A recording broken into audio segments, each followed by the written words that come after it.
আমার সহকর্মীরা এবং যারা প্রতি বছর 21শে জুলাই উপলক্ষে অনেক দূর দূরান্তর থেকে, অত্যন্ত প্রত্যন্ত অঞ্চল থেকে 2 দিন 3 দিন ধরে আসেন, অনেক কষ্ট করে তারা থাকেন এবং আসেন, তাদের সকলকে আমার আন্তরিক অভিনন্দন জানাচ্ছি।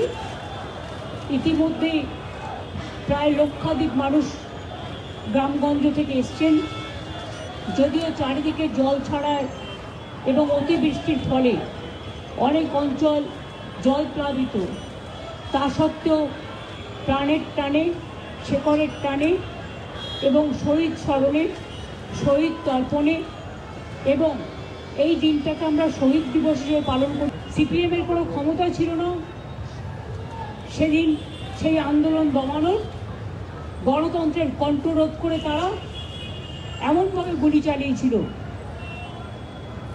যে 13 জন স্পটে মারা গিয়েছিল